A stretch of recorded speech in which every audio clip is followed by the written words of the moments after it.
আমি কাৰ্বি আংলং আৰু উত্তৰ কাছাৰৰ যিখিনি মানে তাৰমানে ডিমা হাছাওৰ বাহিৰত যিখিনি কাৰ্বি বসবাস কৰি আছোঁ, সেই কাৰ্বিখিনি জনজাতিকৰণ হোৱা নাই।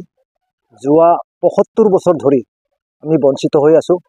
বিভিন্ন সময়ত আমাৰ বিভিন্ন দাবী বা আন্দোলন কৰাৰ পিছতো এইটো মানে কোনো সমাধানৰ সূত্ৰত আমি উপনীত হ'ব পৰা নাই। গতিকে এই সমস্যাটো সমাধানৰ কাৰণে আজি আমি সেমিনাৰ এটা পাতিছোঁ। এই সেমিনাৰত আমাৰ সাংবিধানিকভাৱে বিশেষজ্ঞ, আমাৰ হিষ্ট্ৰিকেলি বিশেষজ্ঞ তেনেকৈ কিছুমানক আমি মাতি তেওঁলোকৰ পৰা পৰামৰ্শ আৰু তেওঁলোকৰ নিৰ্দেশনা আমি ইতিমধ্যে পাইছোঁ। আৰু ভৱিষ্যতে সেই মানে তেওঁলোকৰ নিৰ্দেশনাৰ ভিত্তিত আমি আমাৰ জনজাতিকৰণৰ সমস্যাটো সমাধানৰ ক্ষেত্ৰত আগুৱাই যাম, তেনেকৈ এটা আশা ৰাখি আজি সেমিনাৰখন পতা হৈছে। আৰু ইয়াত আমাৰ ভৈয়ামত তাৰমানে কাৰ্বি আংলং আৰু ডিমা হাছাওৰ বাহিৰত যিমান কাৰ্বি আছে, যিমান সংগঠন আছে, কাৰ্বি সংগঠন গোটেইবোৰ সংগঠনৰ প্ৰতিনিধি ইয়াতে উপস্থিত হৈছে।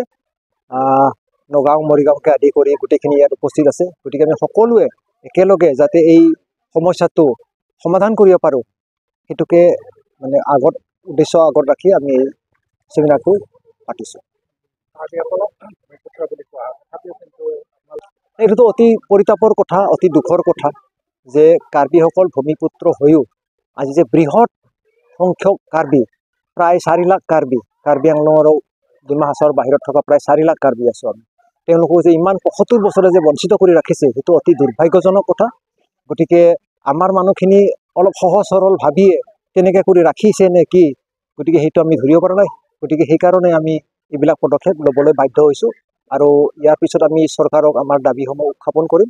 আৰু যদি চৰকাৰে এই দাবীবিলাক মানে মানিবলৈ সন্মত নহয় বা তেনেকৈ আগৰ নিচিনা ৰাখিবলৈ বিচাৰে, তেতিয়াহ'লে আমি ইয়াৰ পিছতে মানে জোৰদাৰ আন্দোলন, গণতান্ত্ৰিক আন্দোলন আমি গঢ়ি তুলিম, তেনেকৈ আমি আশা ৰাখিছোঁ।